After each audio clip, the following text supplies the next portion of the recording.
Bien, y tenemos un enorme privilegio esta mañana. Le cuento que está en Buenos Aires y está en Radio High, nada más ni nada menos. ¿Cómo poder presentarlo bien? Es teólogo, es un hombre que ha tenido una enorme responsabilidad y por años trabajó entonces con el cardenal Bergoglio, su amigo el padre Mario, y luego de que este hombre, su amigo, llegara a Papa, ni más ni menos, el hombre más importante de la Iglesia Católica y el más importante de la historia de la Argentina, bueno, pasó a, de alguna manera, liderar lo que ya venía haciendo con él aquí en la Argentina, en este enorme proyecto llamado Escolas Ocurrentes, que es un proyecto de educación, un proyecto de encuentro, de diálogo, y que, bueno, lo tiene tan abocado y continúa abocado. Me refiero a José María del Corral, que está aquí. José María, gracias por estar en Radio High. No, al contrario, Shalom, gracias a ustedes por la invitación y me siento muy en casa. Recién, antes de comenzar el diálogo, me decías, estoy todavía... Cuéntalo tú. Viviendo, obviamente, le contaba recién a Miguel que obviamente murió un papa. Uno puede decir, bueno, un papa más en la historia de los papas, pero en mi caso, obviamente, más que un papa, era un papá. Es decir, cambia el acento, aunque sea la misma palabra, ¿no? Y obviamente un papa puede venir otro papa, pero un papá es un papá. Entonces esto es algo fuerte que no lo oculto. Me parece bueno también compartirlo. Y además siento, y recién lo hablábamos, que más allá de mi historia personal con él, siempre digo, en Argentina a veces el tema de los amigos fue una cosa muy complicada. Yo siempre digo, yo no era un amigo, era un empleado de Francisco, porque para mí era servicio, ¿no? Era servirlo, así como era servidor, ayudarlo en ese ministerio que tenía tanto en Argentina primero como después como papa, ¿no? ¿Cuándo apareció ese papá en tu vida? Ya no hablo del papa. Bueno, ese papá apareció cuando yo decidí salir del seminario. Yo iba a ser sacerdote, porque bueno, había hecho ya 8 años de seminario, había terminado la facultad de teología, y me di cuenta que no podía ser célibe. Y dije, bueno, ahora el juramento soy yo el que lo hago. Hasta acá llegó mi obediencia y mi tarea para el hogar, pero ahora... Entonces, ahí convencido que no podía mentirme, ni mentir, di un paso al costado y me casé, y dije, ¿cómo sigo ahora esta historia? Porque claro, no es cambiar de facultad, no es cambiar de carrera, cambiar de todo.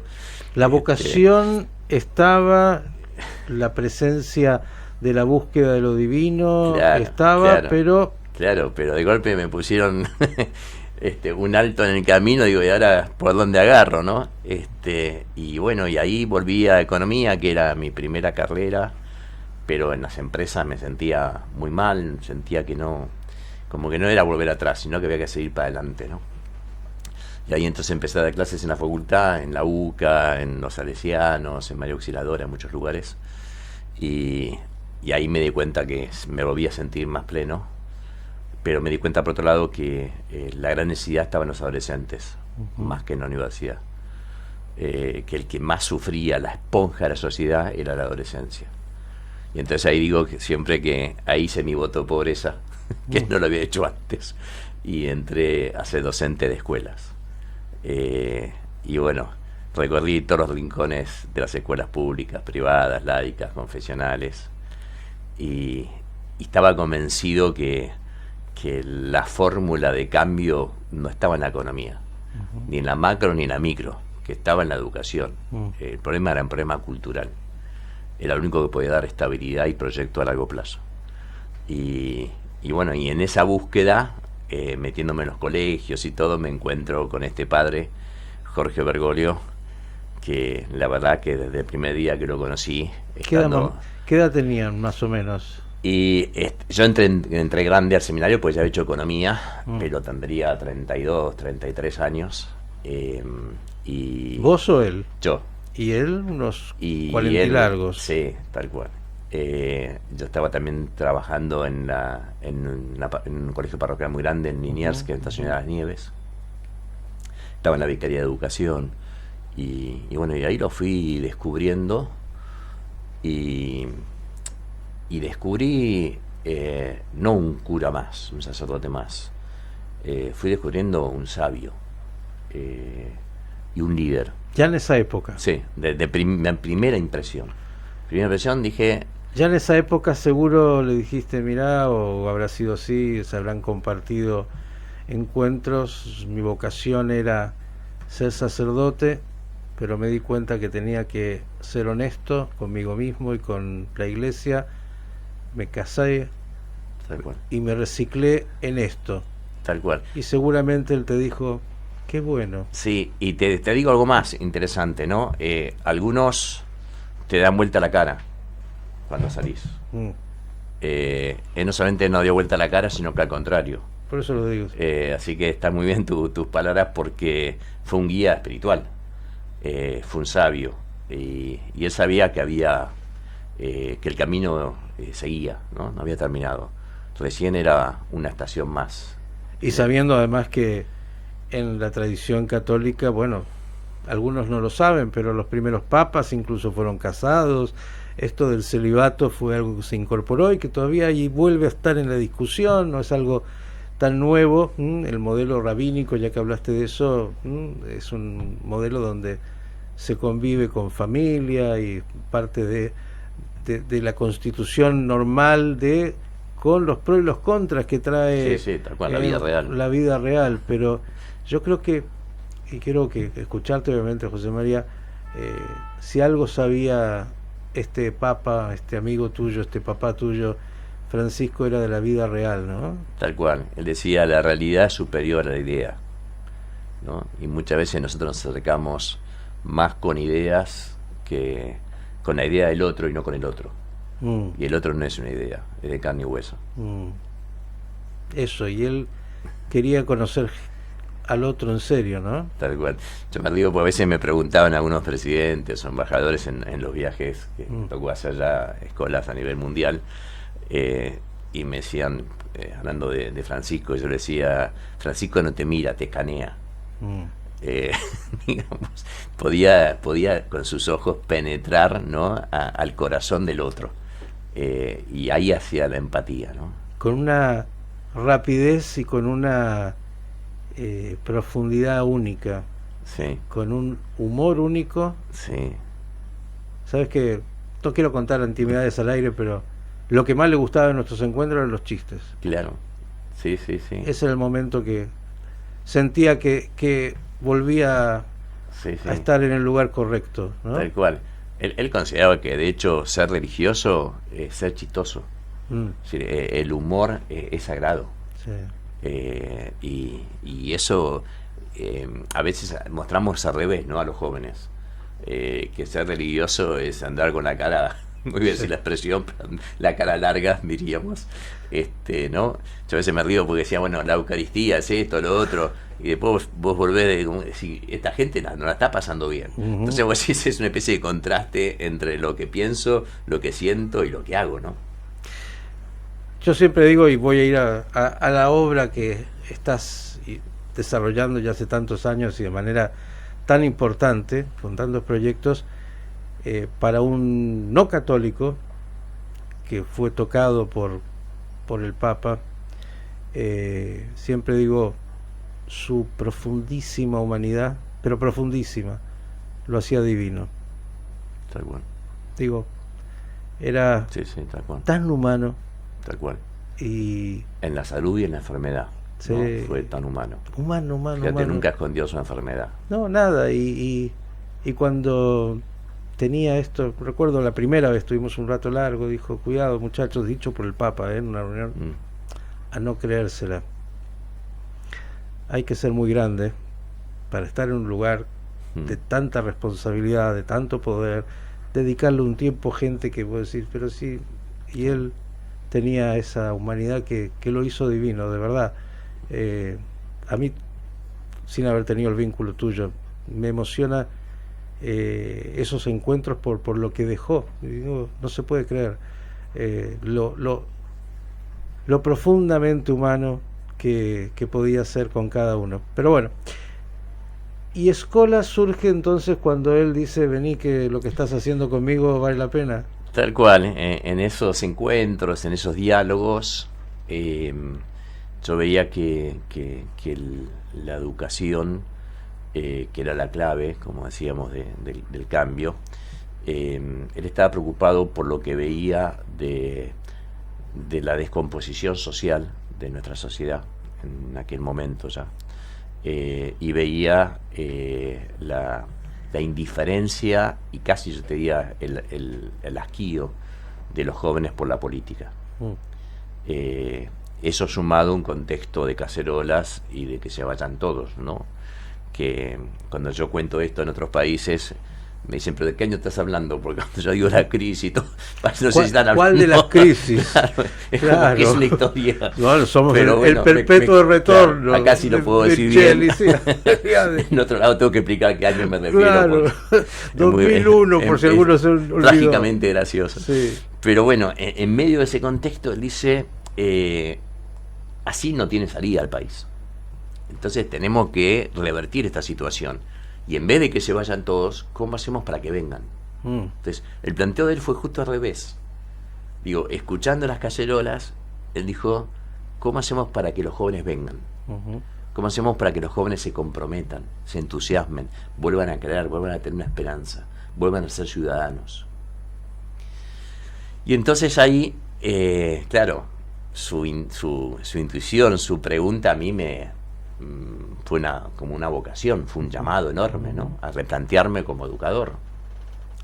Y bueno, junto con otros, se nos ocurrió ir a la AMIA, con todo lo que implicaba en Argentina de ese entonces, ¿no? Ir a la AMIA. Ir a la AMIA. Y junto con la directora de educación judía, Batia Nemirovsky, con Batia, una gran maestra y docente de alma, juntar a un grupo de jóvenes, adolescentes, y judíos y católicos, y sumar a un grupo de jóvenes del centro islámico, musulmanes. En ese momento el secretario era Omar Abud, y junto al pastor Rafael Sanz pedir un grupo de chicos evangélicos. Y ahí se armó una primera mesa como la que estamos compartiendo hoy, pero de adolescentes, judíos, católicos, musulmanes y protestantes. Y la consigna no fue, venimos a darles una clase de, sino, che, este es un espacio de ustedes. ¿Se animan a compartir lo que sienten? Y ahí nació el que te pa de escuelas en el mundo. Es decir, ¿qué te pasa? ¿Sí? ¿Qué te pasa con lo que te pasa? ¿Qué te pasa con lo que estás viviendo? Y yo siempre digo que a nivel docente fue un fracaso, porque a los 5 minutos de la propuesta, una chica de la escuela Ort levantó la mano y dijo, qué buena propuesta. ¿Les puedo pedir algo? Dije, bueno, me voy a pedir algo para anotar, qué sé yo. Sí, obvio, ¿qué necesitan? ¿Por qué no se van? Claro, ¿por qué no se van? Me imaginé. Tal cual, me dijo eso. ¿Por qué no se van? Así empezamos. Ay, y nos echaron. Qué lindo. Nos echaron para poder empezar a hablar.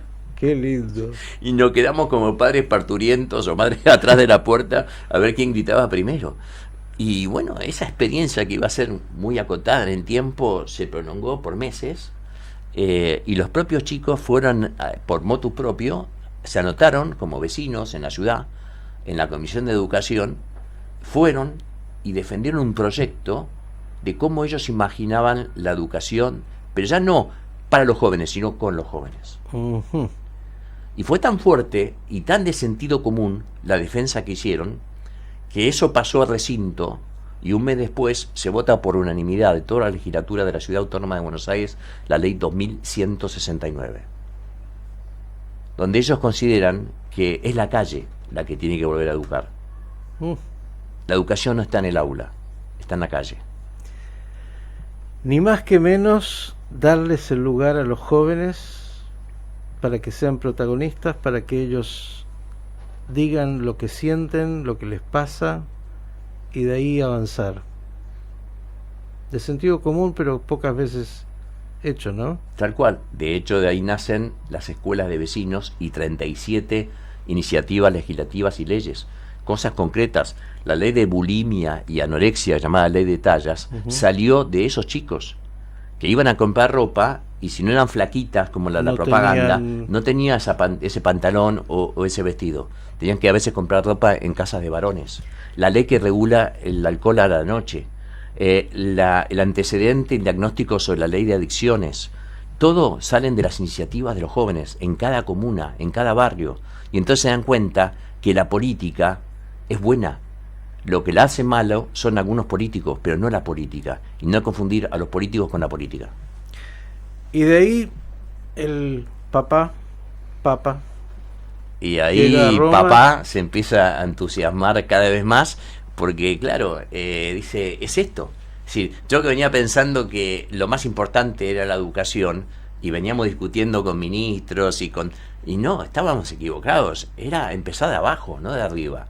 Si el cambio está si yo quiero cambiar la educación, no cambio una ley. Ya cambiamos 1000 veces las leyes en el mundo entero, no solamente en Argentina. De la ley, está clarísimo. Ojalá fuera un problema de papeles. Entonces, digo, ese es el cambio cultural que arrancamos, sabiendo que éramos una hormiga contra un elefante. Pero no importa, no teníamos que ver los resultados en vida. Y ahí nació, como nacían los grandes proyectos de los templos, donde iban a construir años por años. No éramos nuestra generación la que lo iba a ver. Eso del cambio inmediato no es lo que... No. Lo profundo nunca es un cambio instantáneo. No es la foto inaugurando una escuela, no, porque la escuela está vacía, si no se la llena de cultura y de contenido. Entonces, esa apuesta fue la que Bergoglio empezó a apoyarnos, a pesar de... Porque claro, no todos estaban, para ser claros, ya en ese momento de acuerdo con que se junten los judíos con los musulmanes, los católicos y los evangélicos. No todos estaban de acuerdo con que se junten los colegios privados con los colegios públicos. Había quienes decían, ojo con la manzana podrida. Digo, ojo que la teoría de la manzana podrida sigue estando. Ojo que decían algunos, pero este no es el target de mi escuela. Algunos colegios católicos privados. Entonces, digo, eso hubo que enfrentar, desafiar y seguir adelante. ¿Y quién fue el que apoyó? El padre Jorge Bergoglio, cada vez más entusiasmado, hablando de escuela y no de instituto, hablando de que toda educación es pública, sea de una gestión o de otra, y que no tenemos que ocuparnos tanto de la limpieza del aula, sino de la vereda, porque la vereda es lo que ensucia. Y de ahí el amigo, el padre Jorge, llega por estas cosas, nada más ni nada menos que hacer el papa, y te dice, ¿qué te dice? Bueno, eso ahí me engañó, tengo que reconocerlo acá públicamente, porque él me dijo que se iba a jubilar, tenía 75 años, claro, y ya tenía reservado su lugarcito donde vivir. Sí, claro. Y antes de irse ese domingo, él estaba con mi esposa y me dice, bueno, quédate tranquilo que tengo pasaje de vuelta. Evidentemente se venció porque no lo usó nunca. Y claro, mirá lo que son las cosas locas. Yo estaba nuevamente en la AMIA, porque estábamos organizando un encuentro de jóvenes, cuando el que estaba al lado mío, que después fue ministro de Educación, Alejandro Finocchiaro, me dice, tenemos papa. Estamos en una reunión ahí, en la AMIA, hablando de un encuentro de jóvenes que íbamos a hacer.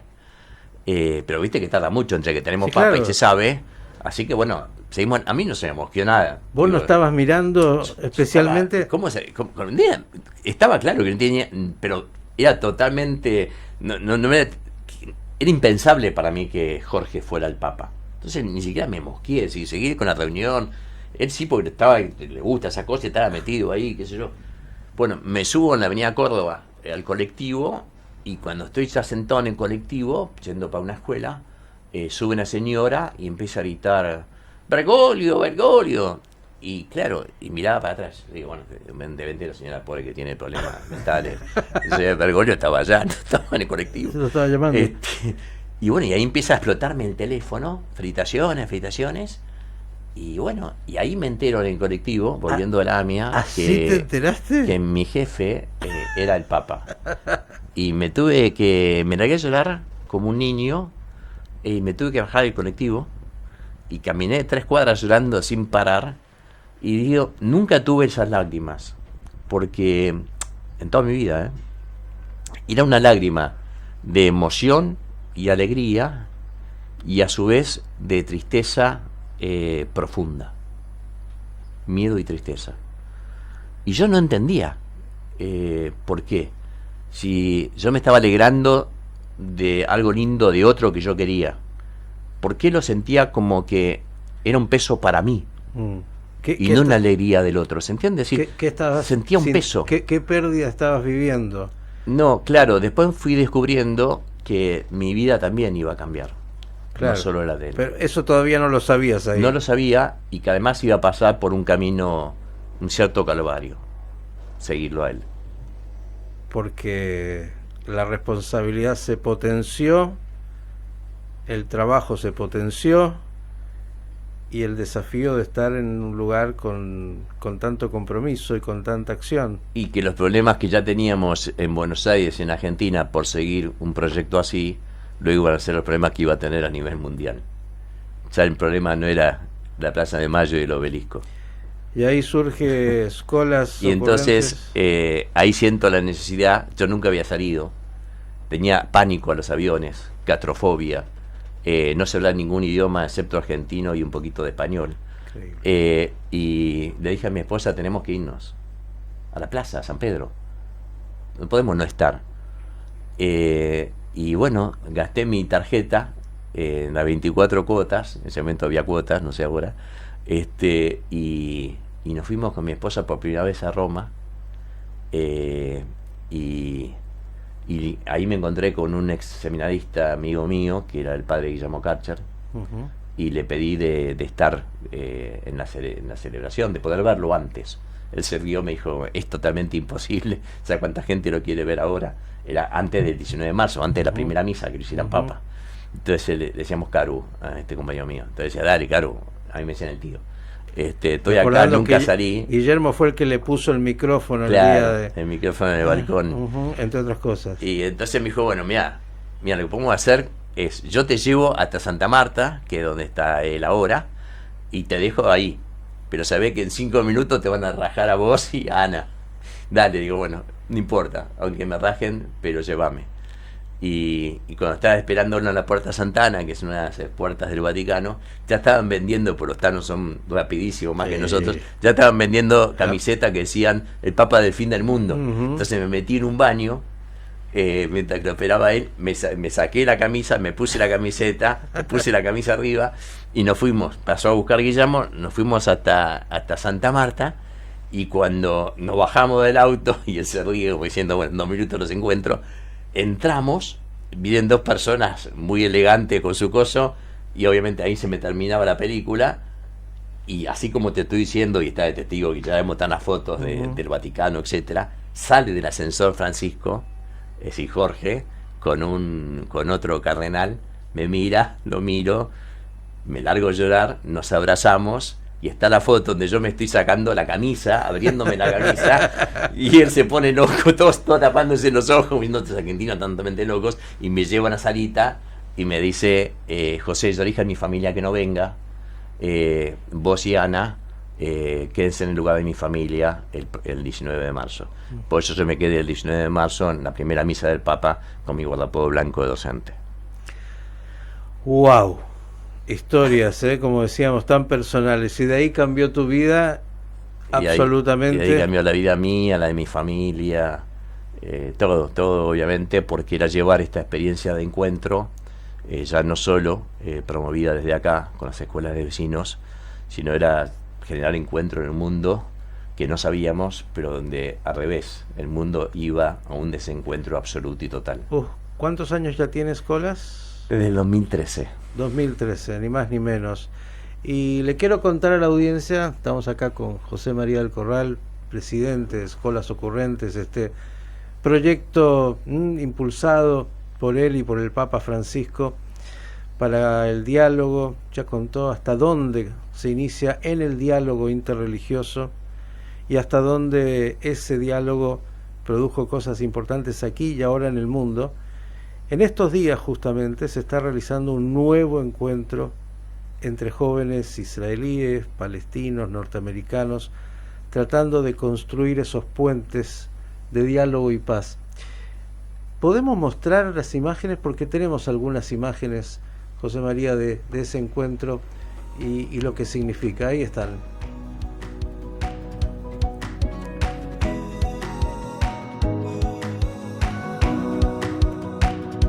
Las calles de Roma son una consigna que se le va dando, que tienen que ir como descubriendo determinadas cosas. Aquí están chicos palestinos, israelíes y observadores de alumnos de Estados Unidos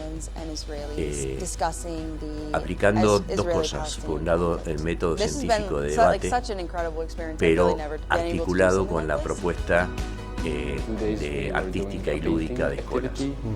Ellos están construyendo en este momento a partir de dolores y de historias familiares, están resignificando sus propias historias a través de la técnica de la pintura y del mural, como estamos haciendo en varias cárceles del mundo. Entonces, no solamente es el debate de ideas, que era el método que traían las universidades de Israel, sino se integró también al método de escuelas, de cómo unir el lenguaje de la cabeza con el corazón y las manos. Y esto, unidos, empezó a dar un resultado altísimo a nivel académico, hasta tal punto que cuando volvieron a sus respectivas universidades pidieron hacer una edición más amplia de más días, y la que está comenzando el próximo domingo 2 en escuelas en el Vaticano, con 70 alumnos de Palestina, Israel y Estados Unidos. Es una maravilla porque cuando se juega juntos, cuando se trabaja juntos, cuando se convive con el otro, después el diálogo fluye naturalmente y las experiencias, los dolores se comparten desde otro lugar, ¿no? Sí, yo estoy convencido, perdón que soy políticamente incorrecto como mi jefe, no puedo no serlo, la paz no se impone, la paz educa, la paz se construye, y los que pueden hacer la paz no son los poderosos, son los jóvenes. Mientras que los jóvenes no hagan la paz, no va a haber paz. Viene de abajo. Viene de abajo. Es un don, pero es una tarea. Y estos encuentros como este, que son parte de la... De acá hay lágrimas, hay llantos. Los chicos eran del servicio militar, habían estado con las armas hasta el día del viaje. Hay muchas historias que empiezan, pero las empiezan a hablar. Empiezan a poder ver al otro a los ojos. Hay una carta muy linda que escribieron cuando hicieron la primera experiencia piloto en febrero de este año, que se la dejaron a Francisco personalmente, se la dieron. No sé si la tengo. Mirá, acá vino mano. Preparado José María. La tiene acá. Vino en también la con carta. María, que está... ¿Cuándo, María, tenemos fecha? En diciembre. Está esperando primero su primer hijito. Sí. Qué maravilla. No sé si se Su puede asistenta. mostrar. Bueno, ahí está. Esta es la carta. Ahora, si me la mandás, yo se la paso a yo Rocío. ahora te la mando. Que escribieron los chicos. Que escribieron todos los chicos juntos y se la entregaron en febrero al Papa Francisco. Y sintéticamente dice el Santísimo Padre Papa Francisco: la semana pasada, estudiantes de Israel, Palestina y de los Estados Unidos nos reunimos en una colaboración en Milmitz con universidades de Notre Dame, de escuelas sucursales y universidades de Israel, con el fin de explorar asuntos complejos a través del diálogo abierto y la colaboración artística. A lo largo de estos 4 días hemos abordado temas difíciles, hemos compartido nuestras experiencias, también nuestras narrativas personales y nacionales. No hemos buscado el consenso, sino la capacidad de entendernos unos a los otros. Salimos de este viaje con conexiones más profundas entre nosotros y por lo tanto con esperanza. Como nos han demostrado estos encuentros, las conversaciones interculturales sinceras nos ayudan a reconocer la dignidad de los demás, a través de y en las propias diferencias. Por favor, que la Iglesia siga apoyando estos encuentros para otras comunidades y para la nuestra. Por favor, Papa Francisco, Únase a nosotros en la oración por la valentía para dialogar y por la paz. Con todo corazón y afecto los saludamos. Y la firma de todos los chicos. El Papa Francisco, su obra, José María del Corral, acompañándolo en escuelas ocurrentes. ¿Qué además de estos tipos de encuentros hace escuelas? Un minuto, aunque sea. Acá cerquita estamos en el barrio 31, al lado del puente, viviendo adentro del barrio y uniendo a Barrio Parque, Palermo Chico, con la Villa 31. Que no les gusta hablar porque no vende votos de un lado ni del otro. Pero nosotros, que no trabajamos para los votos, vamos a seguir uniendo esas ambas realidades. Porque no puede dividir un tren. Y necesitamos encontrarnos. ¿Y en otros lados? Estamos en Fiorito, estamos con el problema de una comunidad de escuelas en Cuatro Bocas, en Impenetrable Chaqueño, donde tenemos indígenas con problemas gravísimos de adicción, viviendo en casa, 40 chicos. Estamos prácticamente en todas las provincias haciendo estas experiencias de encuentro. Ahora, la semana que viene, empieza otra nueva experiencia de encuentro con colegios secundarios de Mar del Plata. En Mar del Plata tenemos una escuela de surf gratuita que funciona todos los días, de lunes a viernes. Y como entramos a barrios muy complicados donde el transporte público nos anima a entrar, hemos alquilado un colectivo privado para pasarlos a buscar, porque había muchísimos chicos de Mar del Plata que no conocían el mar. Entonces llevamos todos los días y pueden ir a visitarnos a Chapamarán y ver la escuelita gratuita de surf y filosofía, de surf y pensamiento, porque los problemas se resuelven en el agua y en el agua todos somos iguales. Esto en Argentina y fuera. Y afuera hemos creado en el último viaje del Papa la primera comunidad de escuelas en Indonesia. Estamos en Yakarta, estamos trabajando en Bogotá, trabajamos en Estados Unidos, en Nueva York, en Los Ángeles. En este momento está habiendo un encuentro en Nueva York donde participa el colegio judío, colegios católicos y colegios públicos. Hay también un gran enorme desafío porque con todo el tema de la guerra hay muchos problemas que están sufriendo los chicos de las escuelas judías. Entonces estamos trabajando eso con este mismo método en este momento en Nueva York. Estamos en Los Ángeles, estamos en Miami, estamos en Haití. Desde el 2014 nunca nos hemos ido de Haití. Ese testimonio que da el embajador de Haití ante la Santa Sede. Nos está apoyando el BID, la CAF, porque estamos todo el presupuesto agotado en Haití, porque no podemos irnos, no los podemos dejar. Y el mundo ya los abandonó, porque consideraron que no hay salida. Entonces se ha vuelto un infierno. Nuestra sede ha sido tomada. Los chicos están trabajando en sus casas de forma clandestina. Ya no siquiera podés pagar peaje para poder trabajar. Bueno, estamos en Mozambique, estamos en Tofo, estamos en México, en Guadalajara, con el tema de la prostitución infantil, con chicos desaparecidos. Estamos trabajando en las cárceles de la mafia del sur de Italia, adentro de la cárcel. Estamos ahora, yo estoy yendo a Roma la semana que viene, vamos a inaugurar una obra artística hecha por los propios chicos presos, donde el director de la cárcel fue tan fuerte el impacto que vio, que ahora con el Ministerio de Justicia de Italia vamos a trabajar en las 9 cárceles de menores de toda Italia.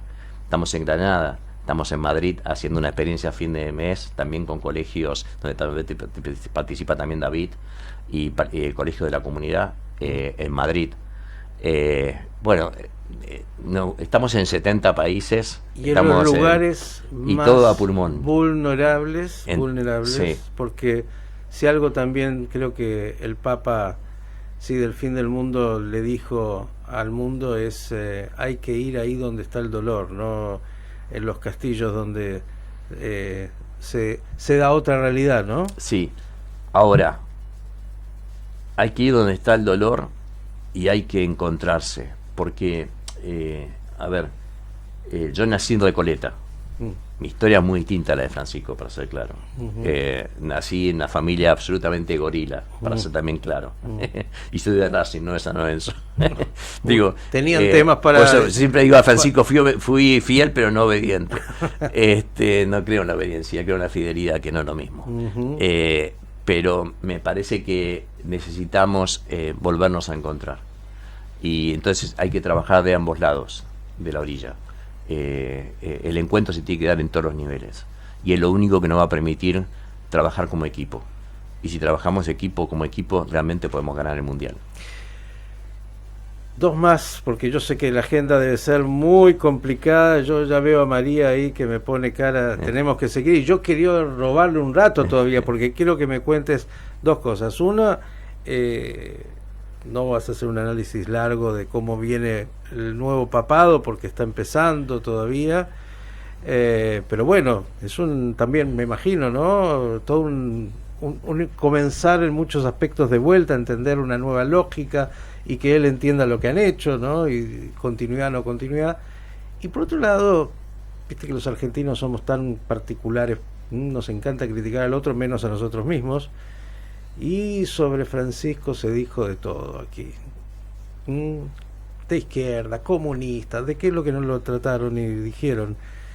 Si tuvieras que sintetizar de alguna manera a ese amigo que conociste de joven y que llegó a ser nada más ni nada menos que el Papa, ¿qué dirías? ¿Cómo lo sintetizarías? ¿Y cuál ha sido su legado para este mundo? Bueno, con respecto a la Argentina, siempre lo dije, que el Papa no venía a Francisco, no venía Francisco a la Argentina por un problema de algunos argentinos, para no generalizar, y más específicamente de la dirigencia. El Papa quería venir a Argentina. El Papa tenía mucho dolor cuando hablaba de Argentina, le dolía. Nunca vi las caras de dolor. A mí me dijo que venía. Sí, porque siempre tuvo el deseo, siempre. Pero él quería venir no a arruinar, no quería ser parte de una operación. Él quería venir a unirnos. Por lo tanto, yo digo que todavía el Papa Francisco puede venir a Argentina. Este Papa Francisco, como está hoy, puede venir. Está en nosotros los argentinos, si realmente vamos ahora a ponernos las pilas, a hacer la tarea para el lugar que él nos dejó y hacer que Argentina sea el legado de Francisco y no una estatua. Señores, José María del Corral, yo lo estaría escuchando horas, compartiendo horas, porque, bueno, ha sido uno de los amigos cercanísimos del Papa Francisco. Debe tener miles de anécdotas, enseñanzas de toda la vida y más de estos últimos años ahí en el desafío enorme que significa la Iglesia Universal a través del Papa. Y solo felicitarlos porque los desafíos continúan, lo habrá dicho también tu amigo, esto no tiene pausa, hay desafíos permanentes y nuevos. Y trabajar con los jóvenes significa siempre, me parece, buscar las nuevas posibilidades en un mundo de la inteligencia artificial, de incertidumbre absoluta en todo, de mucho dolor. Es una cuota necesaria de esperanza humana todavía de encontrarnos. Así que solo felicitarte y desearte que todo lo que sigue para Escola siga como este encuentro que acaban de nuevamente generar entre jóvenes israelíes, palestinos, norteamericanos y ojalá de todos. La cultura del encuentro, la cultura del diálogo, la cultura de hacer algo para que este mundo sea mejor. Gracias y un privilegio enorme que hayas venido estos minutitos. Me imagino que tu agenda no debe ser muy tranquila estos días. ¿Hasta cuándo en Buenos Aires? Hasta el próximo sábado. ¿Y María vuelve contigo? No, María ya está a punto ya de parir, así que ¿se queda acá esta para vez parir? la dejo acá con su esposo para que puedan disfrutar de la criatura nueva, del primer hijo. Pero bueno, me vuelvo con mi esposa para Roma, que bueno, vivimos allá, pero vivimos más en el avión que allá. Y lo último, escuchando tus palabras, hablando de inteligencia artificial, la inteligencia artificial nos puede ayudar a predecir el futuro, pero solo los jóvenes nos pueden ayudar a crear el futuro. José María del Corral, señores, escolas ocurrentes, el trabajo enorme que él y tantos otros, tiene un equipo formidable de gente y de jóvenes, inspirados también por esa mirada del Papa Francisco, siguen tratando de apostar a generar un futuro compartido y mejor para todos. Pausa musical, ya se viene Dani con el coffee. Yo me despido por el momento, solamente por el momento, de José María, y ustedes siguen con nosotros.